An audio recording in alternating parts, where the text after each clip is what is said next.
just picking up from where you ended, Todd, in terms of the connect to the end of life vehicles, you touched on something that I was thinking of exactly, which is if we're, or if any country region is creating the infrastructure to bring end of life products back to some form of circular loop, there is certainly value in interjecting in there and saying, don't turn all of this back into raw material level, but try to extract value by retaining parts and components that can in fact be used in current or future models. So some of that is contingent on design. That's Sure. really worth kind of considering from the standpoint of where at the policy or industry level things go, what's done from a design standpoint, not just product design, but institutional design. Yeah. Right. Have you seen from a model's perspective, Todd, you've got sort of this bird's eye view of remanufacturing globally.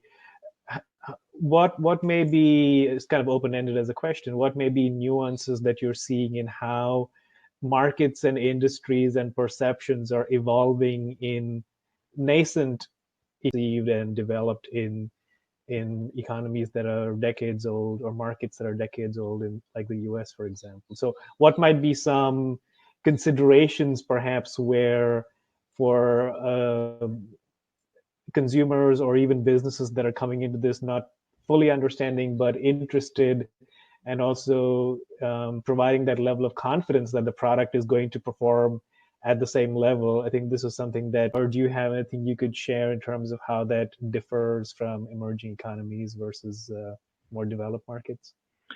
Sure. I'll say two things real quickly. First, we have seen in different parts of the world, and we use those in our process, and we have the same, as I said, warranty and performance. And so in the U.S., in North America, remanufacturing is accepted and expected. And it's really because of those things. People, when they buy a Cummins remanufactured product, they know those things that I just said. Alternate ownership models will be relevant there as well. The nice thing, though, about a lease scenario is it predestines the return of the core. It's part of truly part of the plan from the beginning. Very ambitious targets of expansion of electrified vehicles. And one terminology which is very frequently used is ecosystem. For expansion of electrified vehicles, India should have ecosystem. Ecosystem means you should have infrastructure. So what comes first, infrastructure or vehicles? This is being talked about. I will say that ecosystem also has remanufacturing as one of the major element. How? If I'm going to sell a car of say some 100 rupee, based on battery size, something like 20 to 40 rupees will go towards battery cost. After 5 years, after 3 years, if I do not know what will be the use of battery, there is one situation. But if I know after say 5 years, I can have a secondary use of battery when it becomes 80% of the performance, then I can have a third use of battery, maybe as a house inverter battery. What it means, the cost of battery, cost of vehicle to the seller will be very different. It means the total ownership cost, which is called as a sticker shock, will be much different, much lesser. As of now, new terminologies are coming for EV. It's a sticker shock. Those things will be very different. And this remanufacturing being a part of this ecosystem will expand the electrification. But second part of your question is how far it will help for the existing system. So as I was touching upon in US, For a car, if you ask somebody who has driven his car, he will say, I have run this Accord for 800,000 miles, 8 lakh kilometers. In India, if you say someone, I have run a car, 8 lakhs, he will feel either you are mad. Why after 1 lakh? Why don't you change after 60,000? Because the understanding is very different. So after 300,000, a person in US will change his some portion of engine transmission and make it new, get a kind of another warranty sort of that his car is again as good as new to run. So it further helps, and to me, it makes you more competitive.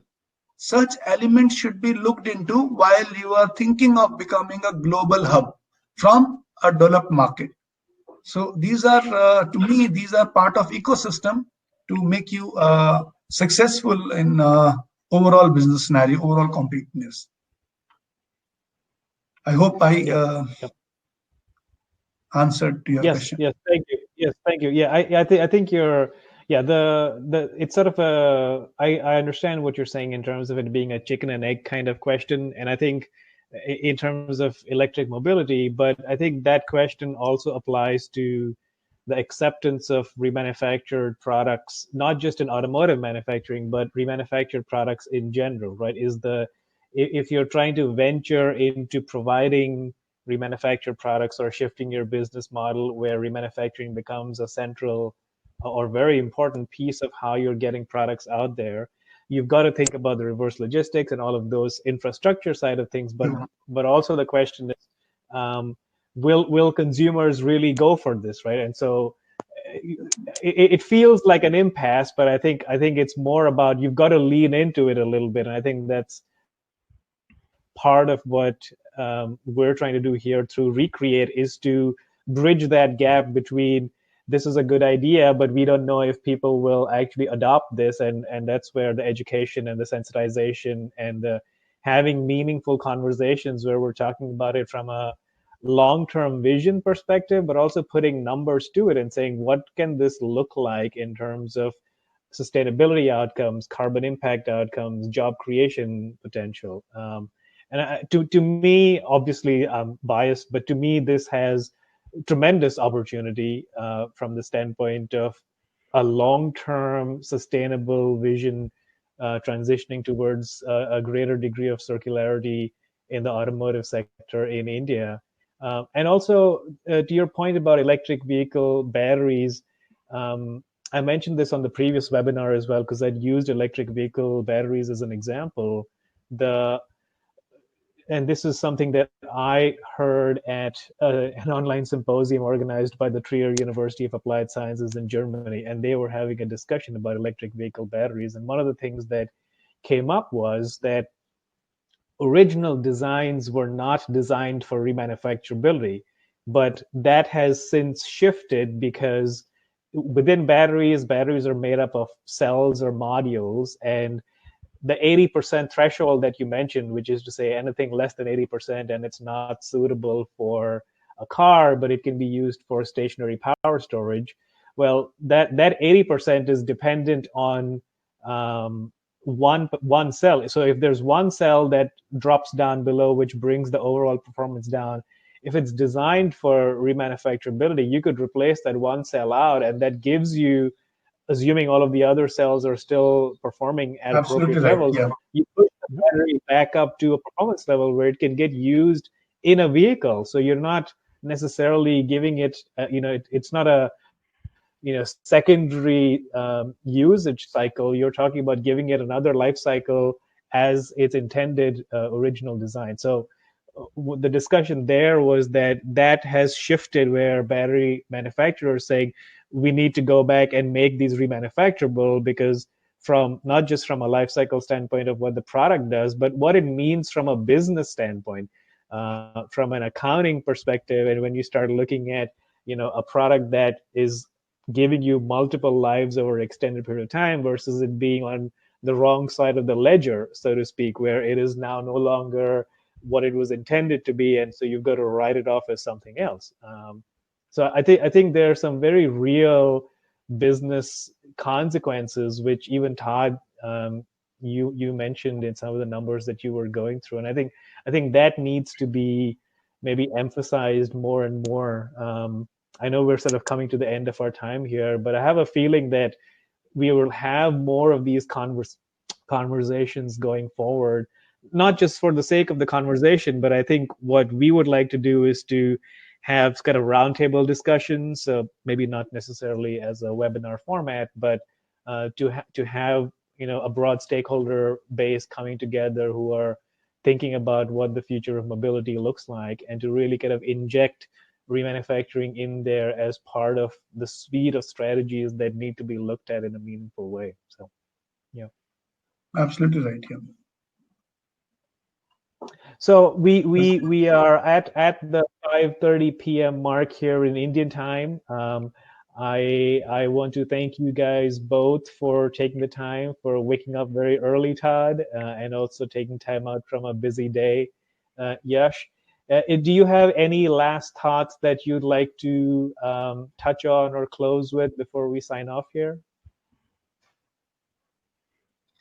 See, I would like to say a big thanks to Rajiv, because this is the topic which India needs, and maybe we have to do many interactions with the stakeholders at government side, industry association side. So you have a lot of load on your shoulders, no, to take it forward. Just to leave it as a start of this, you have to take it to a conclusion, and please do involve experts from across the globe like Todd, who have gone through this journey and can help us shortening this journey. Maybe sometimes we can secure his time even to explain this to more wider perspective of stakeholders, government officials, so that some more concrete action, policy making, regulations can be brought up here. So this is going to be one of the pillar for our economy in time to come. Thank you so much to you and to Todd for bringing this topic together. Yes, thank you as well, Rajiv. Thank you, Rajiv, for the opportunity to talk about it, and happy to participate in future discussions. Several dimensions to the conversation, certainly for remanufacturing, and so it's good to start the dialogue. Thank you.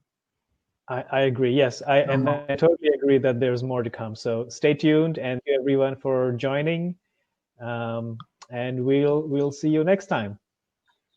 All Thanks right. for your time. So long. Thank you. Bye bye. Bye bye. Take care. Have a wonderful day. Bye. Thank you. Bye bye.